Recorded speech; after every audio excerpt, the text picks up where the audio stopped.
यदा यदा हि धर्मस्य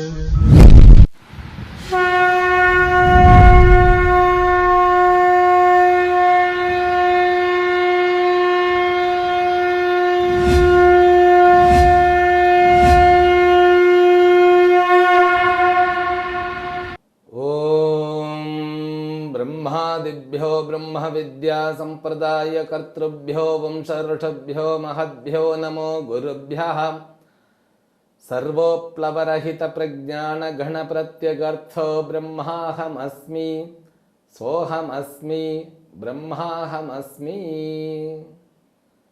ॐ प्रपन्नपारिजाताय तोत्रवेत्रैकपाणये ज्ञानमुद्राय कृष्णाय गीतामृतदुहे नमः। My best wishes and Paripurna Ashirvadams to all the viewers. May Lord Venkateshwara bestow all kinds of auspiciousness and prosperity to you and entire your family members. Harihi Om. Srimad Bhagavad Gita, verse number 60 of second chapter. Shri Bhagavan Uvacha Yatato Hyapi Kaunteja Purushasya Vipaschitaha Indriyani Pramathini Haranti Prasabham Manaha. Krishna now gives tips for the beginners, the seers or seekers who wants to get progress in spiritual activity. Now the spiritual life means inner growth. It completely depends on digging inside, not towards outside. Actually the scientists, they dig towards outside. They just go on doing research on the atom, particles, molecules, and whatever the planets are there, they want to reach them in order to measure the world. Because they want to know what is the beginning and end of the world. They cannot do it. They cannot reach it properly, because if you want to understand completely what the creation is, you have to make this inner journey, not towards outer journey. That's very easy. To think something towards outside and to travel outside is easy. You get the ticket and you can go anywhere. But sit in a place and have a meditation for inner journey, then you will realize how difficult it is. You can go to Paris immediately, you can go to Antarctica, Africa, wherever you want to go, you can travel. That is very simple, because one man helps others, because so many inventions that we have found, that's very easy. Now we have all over flights available. You can just begin within 20 minutes, you can make a round of the world. But sit for 5 minutes. Just think where the thoughts are generated. Now the place where the thoughts are originating, it's very difficult. You sit for 5 minutes, you will become mad. That's what Krishna says. You have to be careful, because when you travel towards out, you feel so comfortable, even health wise. When you sit for a long, you become ill health. Therefore, many people, they don't want to sit for a long. Sitting for a long without any movement.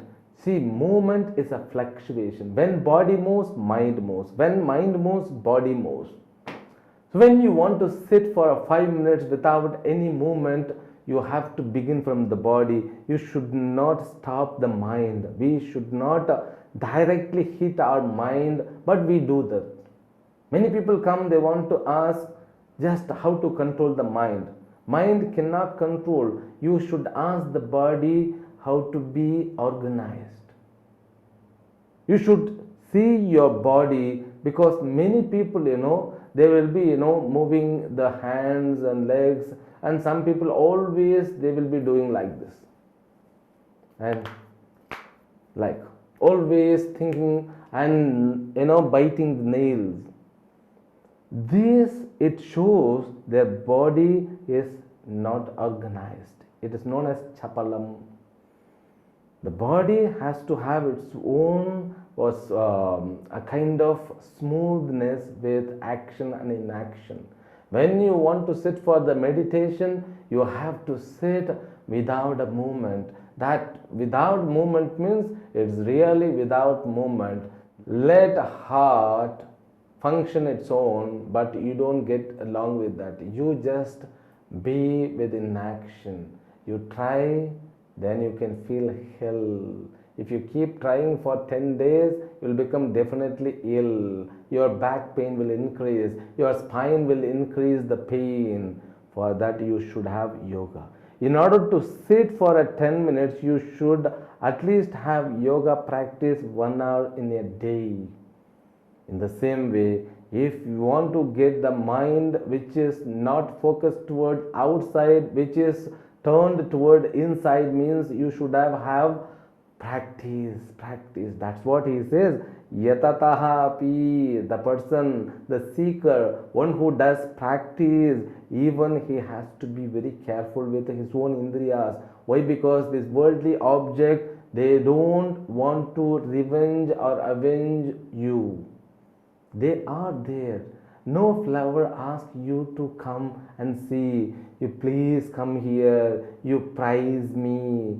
You take me to puja. You just keep on your head. No flower invites. Nowhere, no object are pulling you. The person who is attracted is you. Your sense organs are the dangerous things because they are running behind the objects. Therefore, what? Indriyani pramathini haranti prasabham manaha. These indriyas, they are like horses. They are driving your mind towards the object. This is, you can see to these young people, young kids, when they are kept in front of them some sweets, they will jump and they will have. They don't have that controlling because body and mind, the speed of body and speed of mind is more or less equal to them. When you grow, you are able to organize your mind speed with the body.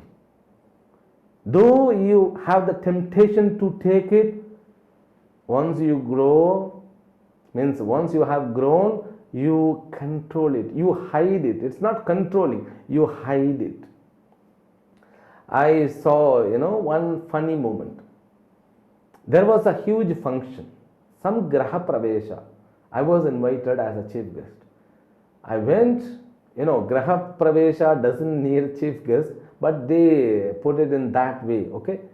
They think that once Swamiji comes, some auspicious will take place. That's true. When I went there, that Yajamana, that person is more than 60, just he was organizing in one room, that's the room opposite to me where I was staying. So both rooms, doors were open, I could see the sweets are kept there, and this Yajamana, he came, he didn't observe me, and just he went inside and he took one laddu and put it in his mouth. Then he went back.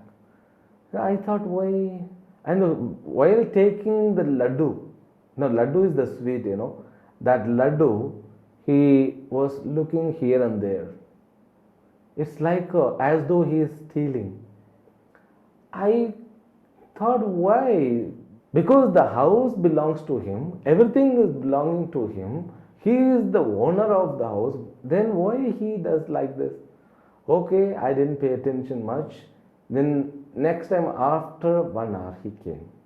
Okay, when he came, immediately wife also came with him. She said that, what are you doing here? Immediately he replied, no, just I would like to see something. Then he went back. And then again, next he came after 1 hour, seeing, is there anybody like? That time, my windows were open, but door was closed.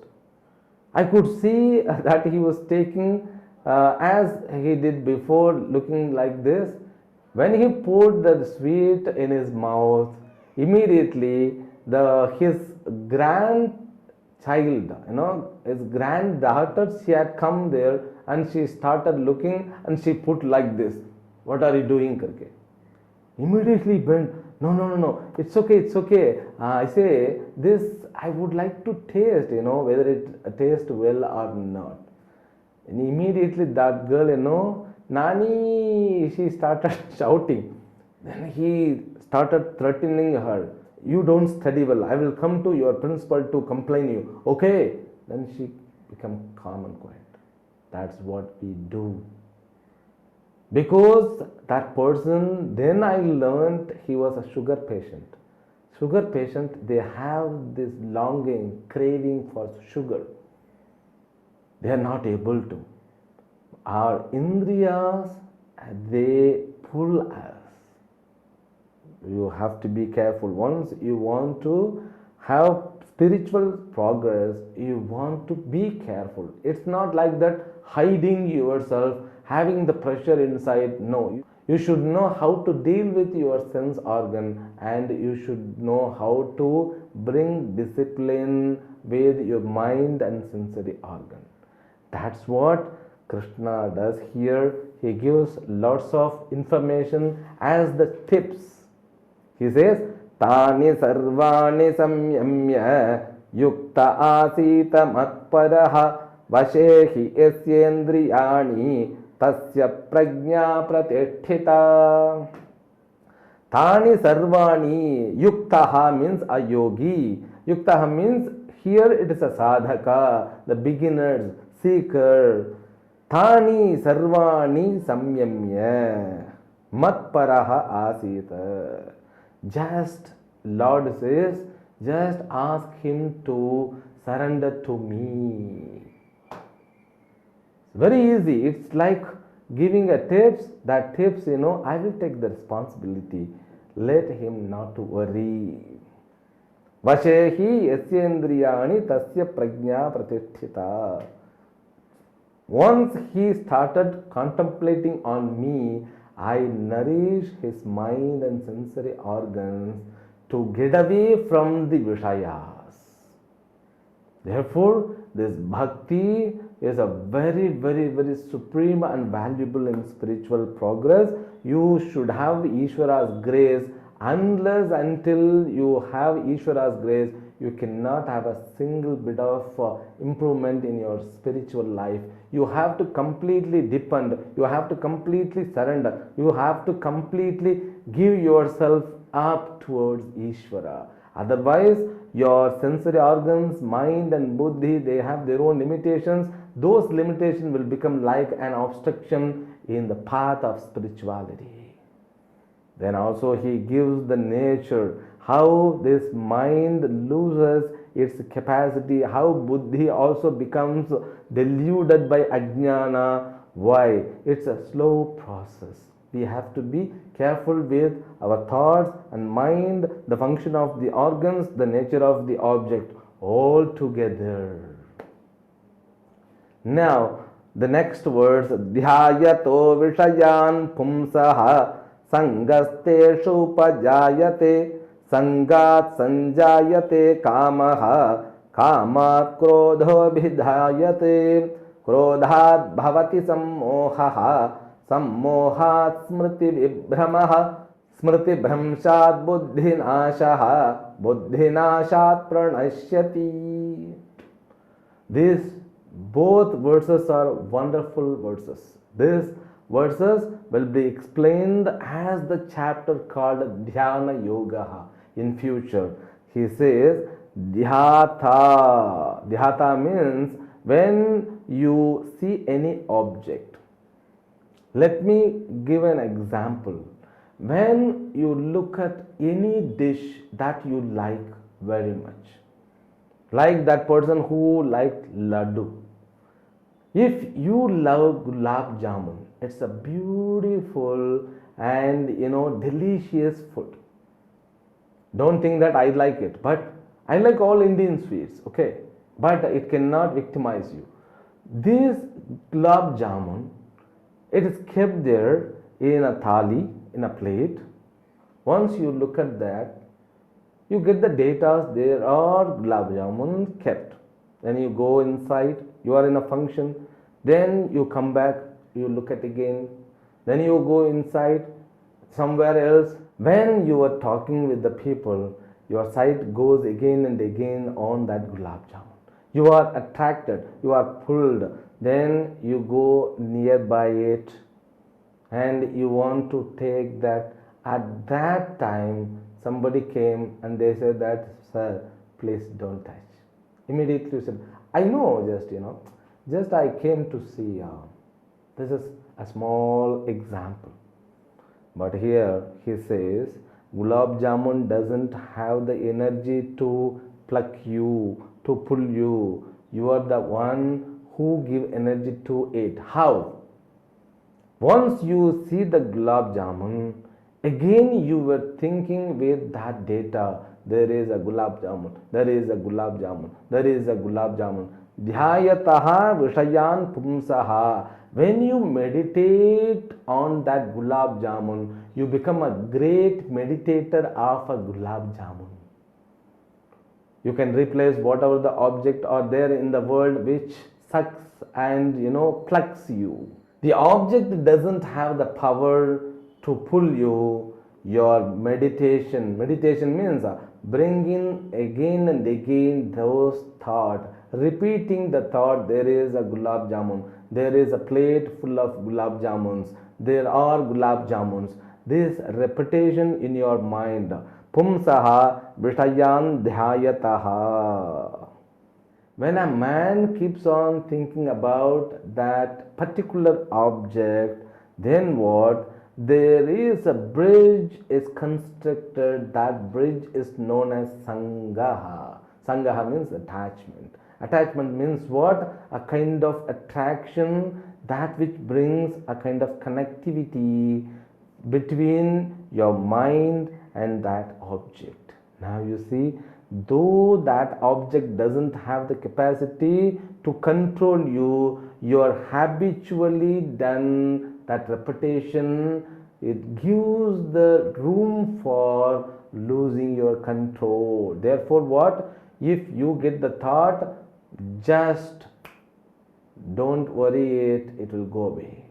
Don't react it. Again and again, there are Gulab Jamun, there are Gulab Jamun, there are Gulab Jamun. Then what? You will be automatically walking towards them, because the Sangaha, the bridge, the connection have been made.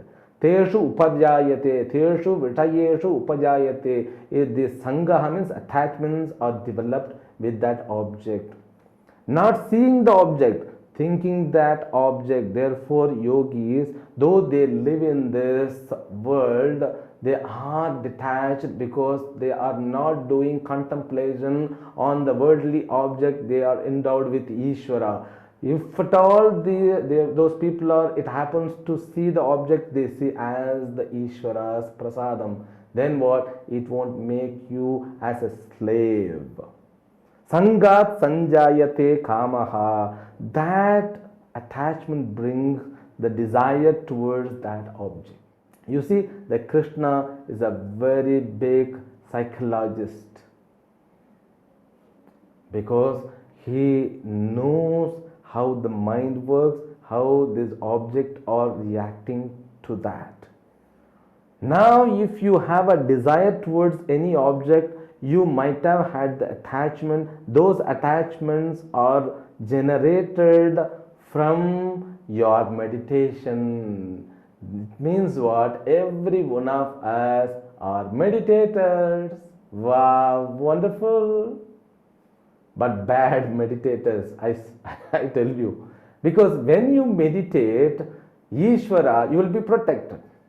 When you meditate Vishayas, therefore, Vishaya Dhyanam Bandha Karanam. Atma Dhyanam means Ishvara Dhyanam Moksha Karanam. When you meditate only the worldly object, definitely you will get bondage. But when you meditate Ishvara, will be liberated. That's the connectivity. Kamat krodho bhijayate. This krodha is originated from desire. It's a little bit tricky. You have to understand. Desire doesn't cause for anger. This anger is because of unfulfilled desire. If there is an obstruction between you and the object which is desired, this anger is generated towards that obstruction. Now that obstruction is connected with the anger. Now the anger is not on the object, anger is not on you, anger is on the obstruction between you and the object. For example, if you love a house to buy, you see the house is very attractive, but your brother comes in between. He also has the desire to buy it. Then what? Slowly the desire makes conflict between you two. Now this unknown house has attached with you. This known sibilance become detached. Means what? The sangaha, attachment which had happened with the house, it has the obstruction as your brother. Now you get anger towards him in order to smash him, to remove the obstruction between you and that house. It happened really. Both are fighting now. That house remains without selling. They are not allowing that owner to sell to other person too. This is how now brothers have become enemy. They are not allowing their children to also mingle with each other. The mind. Be careful, Arjuna.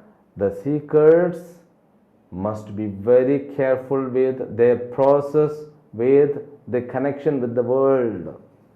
Therefore, unfulfilled desire can be cause for anger. Once you become angry,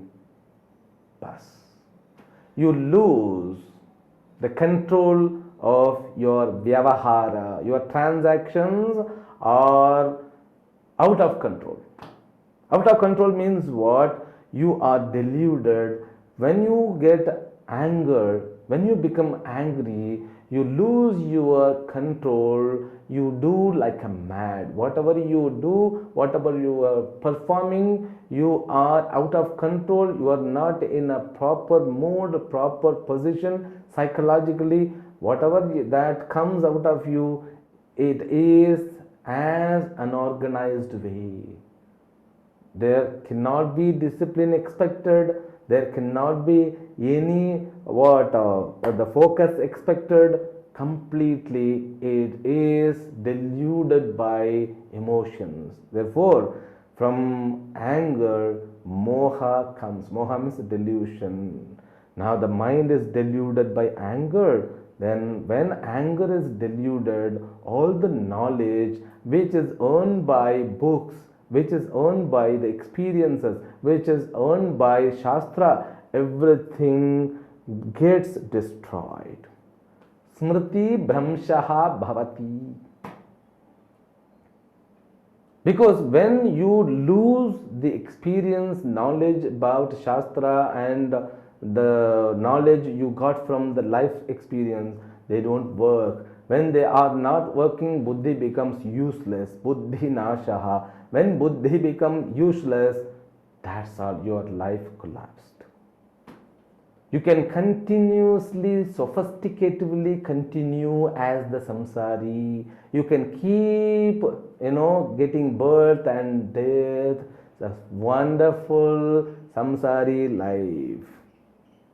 You cannot expect a single bit of spiritual growth. We have to do a Sashtanga Namaskara to Lord Krishna. How clearly he has unfolded the process of a samsari, how he gets from a normal person to samsari. Then he continues, next words, ragadvesha viyuktaistu vishayanindriyaischaran atma vasyairvidheyatma prasadamadigacchati. Therefore, Arjuna, you have to be very careful with your mind, because you know only raga and dvesha. You don't know how this attachment happens and what kind of process are taking place inside. Just you can find those process in the form of likes and dislikes. You have to become more and more conscious enough to observe them. And he continues, that we will continue from next episode tomorrow. Om Namo Venkateshaya. Om Purnamadah Purnamidam Purnat Purnamudachyate Purnasya Purnamadaya Purnamevavashishyate. Om Shanti Shanti Shanti. Harihi Om Shri Gurubhyo Namaha. Harihi Om.